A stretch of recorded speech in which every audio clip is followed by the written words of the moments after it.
Okay, I'm gonna do a brief video on the the Mercury IIIs, and show you one of the features that's pretty cool. Right now, you're looking at the screen of the Flexradio, and if you take a look, I'm sitting at 5313, which is FT8 on the screen. Here's the actual radio. This is my operating position, by the way. If we come over here, here's the Mercury, and the thing to note on the Mercury is where the antenna port is. It's currently on antenna 3. Now, we come back over here to the flex screen, and we're going to go and change the band to 80 meters. Okay, so now we're on 80 meters. The Mercury is still sitting on antenna 3. We come over here on here, and I am going to do a brief tune, which is bad because the Mercury just overdrove. Reset. The Mercury did a little, the SWR, it's telling me the SWR was high, which it shouldn't be really. Anyway, the point to the video is the fact that, and first of all, that demos that the thing has tons and tons of protections in it. And actually, I think what that was telling me is that it was driving too much power into it. But anyway, the point is, though, I brief switch the reset button, and it resets back again. But anyway, the thing to note is that it is auto switched into antenna 2. So, and the band selector now is at 80 meters. And so now we're going to do one other quick thing, which we are going to, oh yeah, and I don't know why I was doing it that way. That's part of the problem right there. I need to switch the radio's profile to 40 meter FT8. Now I'm looking at 40 meter FT8, and let's see, it's still, anyway, and again, a brief tune,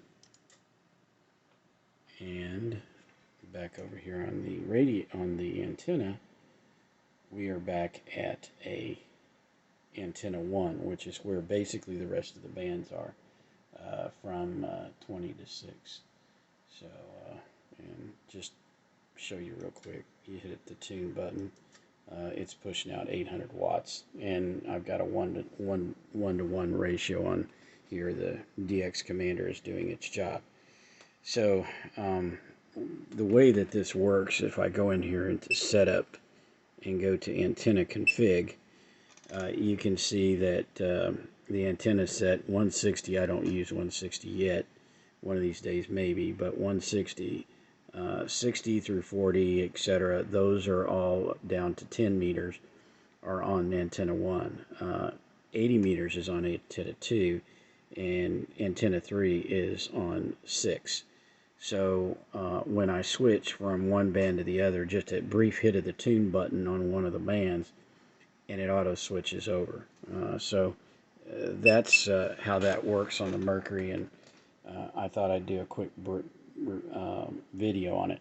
The other thing I wanted to point out as well is that from the Flex, I am going into the Ameritron ARB 704. Now, I had bought that anyway for the 811H, but because of the 811H,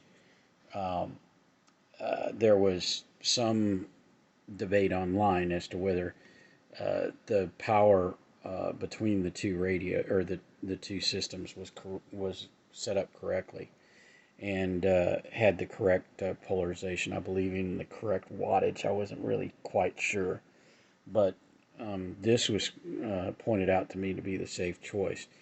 And so anyway, when I got the Mercury and I was talking to some people about connecting it to the Flex, again, it was recommended that you have a keyring buffer, which the Ameritron is. So I just simply reused it. I had it anyway, so I just reused it. So in doing so, the radio is keying the Ameritron, the ARB, and then the ARB is actually connected into the ALC of the amp. And I'll show you briefly the back of the amp. Again, just ignore the messy workbench. This will get cleaned up when I get time. But here we're seeing, unfortunately, upside down, antenna 1, antenna 2, and antenna 3. And then over here is the actual input antennas. There's the PTT. It can take an ALC, but it's not necessary. And eventually I may connect an ALC. The Flex certainly has it. It's just not something that I'm doing currently. Anyway, I just wanted to go quickly over one of the things that I think is really impressive about the Mercury, because it replaces this switch, and the Flex does have on the back of it has multiple inputs for antennas. When what this does is it frees it up for me to use for something else.